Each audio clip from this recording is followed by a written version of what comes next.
As you know, or maybe you don't know, every Tuesday morning at 8:30, the diocese clergy and the bishops and the lay leaders in our diocese come together for an hour-long conversation of updates, presentations, information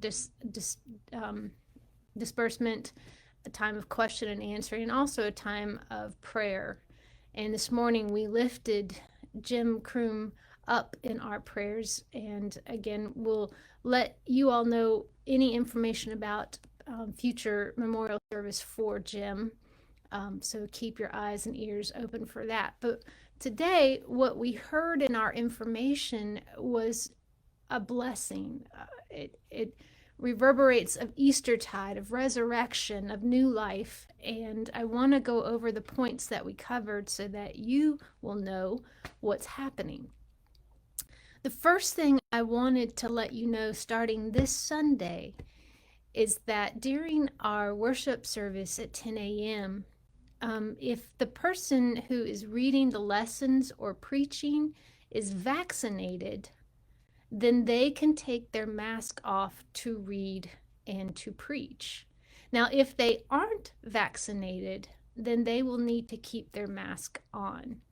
So that's something that's starting this coming Sunday during our 10 a.m. worship service. What will happen on Pentecost Sunday and moving forward, it will impact both worship services, our 8 a.m. and our 10 a.m. service, for those who are present. So starting on May 23rd, which is Pentecost Sunday, we can have outdoor singing without masks on, which is not new. But what is new is that the spacing had to be 10 feet. But now it only has to be 6 feet between pods. So we get to actually have more people on the lawn to sing if you want to sing. And that mask can be off for us to sing. That is new. So starting on May the 23rd at our big service, at our groundbreaking and celebration service for Pentecost, all parties that are coming can be 6 feet apart safely, remove their mask for singing. What we will ask is that as you arrive to your seated area on the lawn and as you come up for communion, that you do have a mask on for that. But at all other parts of the service, you can take your mask off. Beginning on Sunday, May the 30th, when we have our next indoor service, we will be allowed to sing that closing hymn and the Gloria inside the worship space with our masks on. And that has been something that's been hard for us to manage in the worship space, is that we know people at home are singing, but we could only hum in the worship space. But starting on Sunday, May the 30th, we can do indoor masked singing as long as we maintain our 6 feet social distancing, have good hand washing hygiene, and that we have our masks on. So that's exciting, and I can't wait. And we will also be able to do the song Sursum Corda of the worship service during communion. However, because we're enriching our worship, we don't have the music for the proper preface. So we'll continue to do a spoken word service until we switch back to a rite that has the sung Sursum Corda out in print for the rector or the clergy person to sing. So that is some updates I wanted to give to you. But now I want to talk a little bit about choirs. And I am in the process of reaching out to David and to Lauren to let them know this update as well. So we generally bid our choir goodbye for the summer, and then we look forward to seeing them again at the end of the summer. But through the summer, we have had soloists come in and sing. And until we get our technology up to speed and able to do live singing recorded and broadcasted into Facebook or into Zoom. We really can't walk down this path. But looking ahead, once we have that technology in place, we can have a person in the worship space singing a solo with an accompanist and now only be 6 feet apart from the accompanist instead of what started off as 20 feet, then 17 feet, and now it's 6 feet, which is a little bit more doable. If our choir wants to rehearse outside, then they need to be unmasked and 6 feet apart, which is wonderful.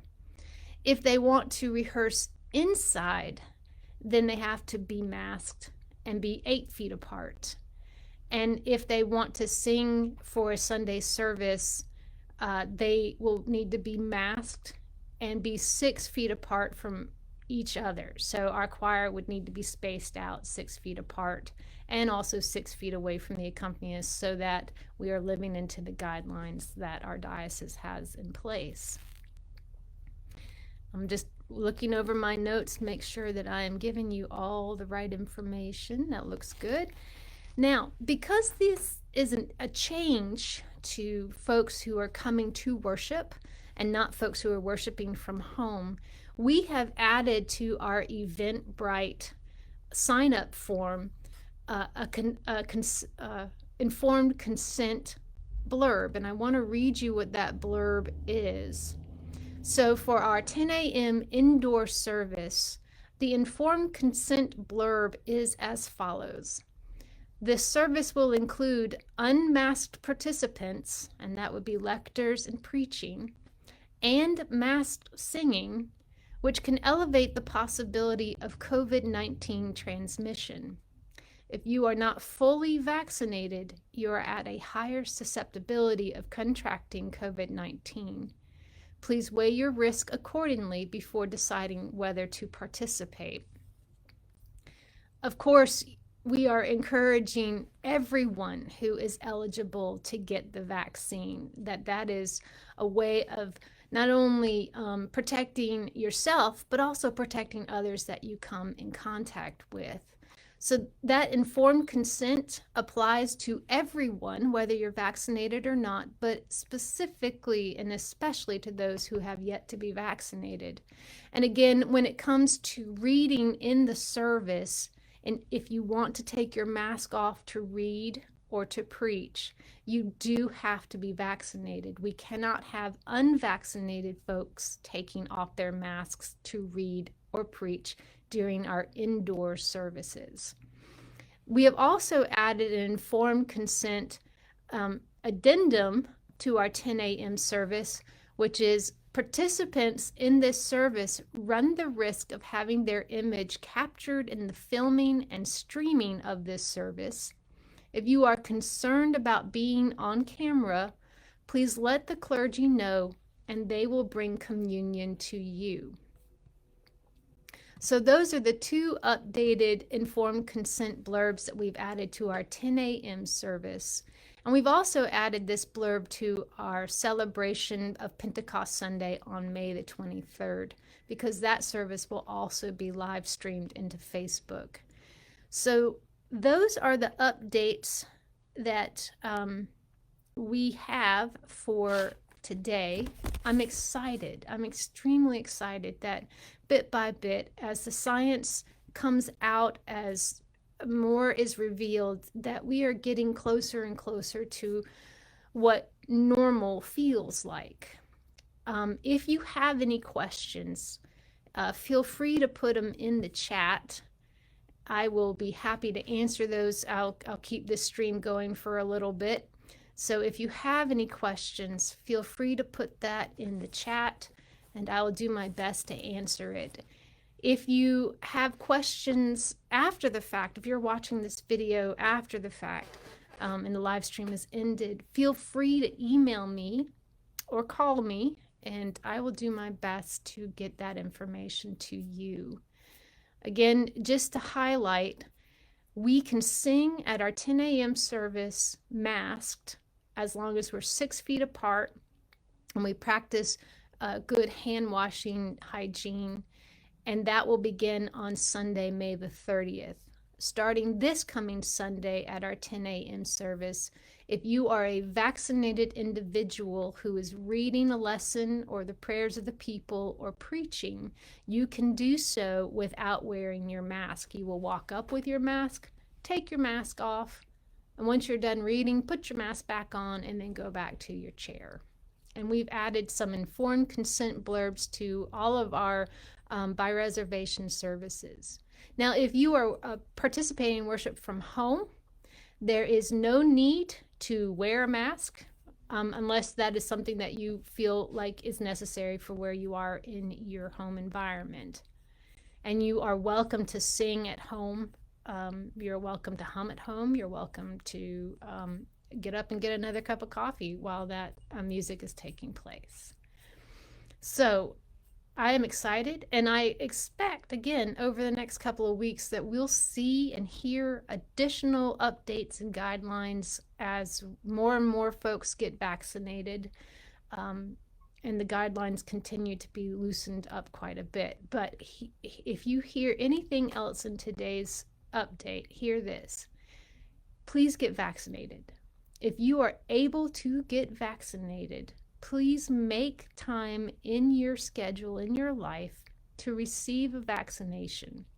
This is, nothing is 100% foolproof, but 90% sounds pretty good to me after a year and 14 months of having to be sequestered from one another. This vaccination is what will not only protect you, but it will protect your family as well. And I'm grateful to the scientists, the gifts and given by God to all folks who have made this vaccination possible. And I'm also grateful now that our 12 to 15-year-olds are going to be able to get vaccinated soon.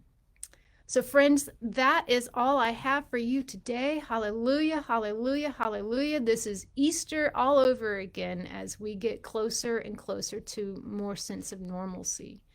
And may God bless you today. And just pray for me, and I'll be praying for you. And that will do it. Y'all take care.